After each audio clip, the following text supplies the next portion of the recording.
Tout d'abord, je crois qu'on peut se féliciter qu'un débat sur le droit de manifester et l'usage de la force ait pu avoir lieu au Parlement européen. Ce débat a eu lieu à la demande de la gauche unitaire européenne, a été soutenu par un certain nombre d'autres groupes politiques. Il a donné lieu à une déclaration vide de sens du commissaire à la pêche, M. Timmermans, ayant trouvé autre chose à faire juste au moment du débat. Et surtout, le Parlement européen vient de voter une résolution dont le paragraphe 3 condamne le recours à des interventions violentes et disproportionnées par les autorités publiques lors de protestations et de manifestations publiques. Nous regrettons que nos amendements n'aient pas été adoptés. Ces amendements portent notamment sur l'utilisation d'un certain nombre d'armes dites non létales, moins létales, intermédiaires, lesquelles ont en France causé un certain nombre de violences et de mutilations, et même la mort d'une femme à Marseille, qu'il nous faut condamner. Donc il est temps pour nous de continuer le combat pour prohiber ces armes, mais le plus important, c'est que les violences policières aient été condamnées, l'usage disproportionné de la force ait été condamné, et tout le monde ici sait très bien qu'il s'agit de la France en réalité qui est condamnée en la matière. Oui, je crois que ça ne fait pas l'ombre d'un doute. La France vient de recevoir un camouflet bien mérité de la part du Parlement européen sur l'usage systématique d'armes létales, avérées comme létales, même si elles ne l'étaient pas au point de départ, avec, vous le savez, un bilan lourd.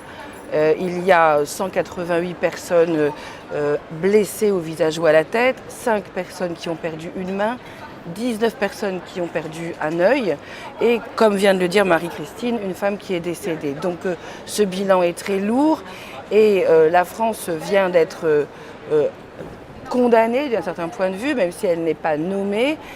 C'est le contexte qui a poussé les parlementaires, le contexte français, le contexte des manifestations des Gilets jaunes qui a poussé les parlementaires à alerter la France de ce point de vue.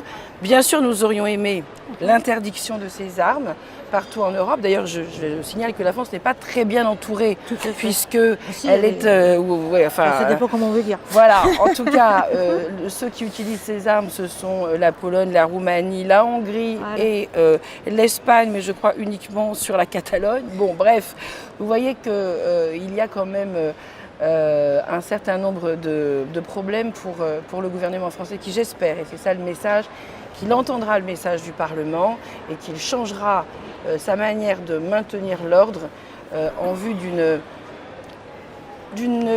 d'un objectif de pacifier les relations et le droit à manifester, car aujourd'hui les gens ont peur d'aller manifester parce qu'ils ont peur d'être blessés, mutilés par les forces de l'ordre. Peut-être ajouter un mot sur le contexte dans lequel est prise cette décision et cette délibération. Je crois qu'il faut bien voir le côté plein de la bouteille, parce qu'on sent bien qu'en France, comme en Europe, on est de plus en plus confronté à des politiques répressives, des politiques qui font des blessés, des politiques qui font au-delà, qui stigmatisent délibérément les rapports sociaux. Donc je crois qu'une délibération comme aujourd'hui, qui a été appuyée par notre groupe, la GUE, qui a été relayée par des parlementaires de gauche comme Isabelle, qui a fait boule de neige, parce qu'on sent que ce débat grandit dans la société, devient incontournable, parce qu'il ouvre la porte à une autre Europe que l'Europe libérale et répressive qui est en train de se mettre en place. Il est une bonne nouvelle. On voulait dire peut-être pour conclure également que ce message, c'est un soutien aux revendications qui s'expriment dans la rue, par les Gilets jaunes, par d'autres. Il y a beaucoup de mobilisations sur les services publics, il y a beaucoup de mobilisations hors du cadre national. Cette semaine, et sur le climat aussi. Oui, tout à fait. Il y aura une grosse mobilisation en Belgique, par exemple. On sait, et c'est un autre vote aujourd'hui en session, qu'il y a un paquet mobilité qui va revenir sur la table, où la répression là aussi est féroce et le rapport de force est très dur. Donc on voulait le donner comme tel et dire qu'ici au Parlement européen, comme dans la rue, eh bien, il y a une gauche qui se reconstruit, il y a des gens qui se retrouvent, qui convergent et qui veulent faire prévaloir une Union européenne plus démocratique, plus sociale et plus environnementale. Merci, au revoir.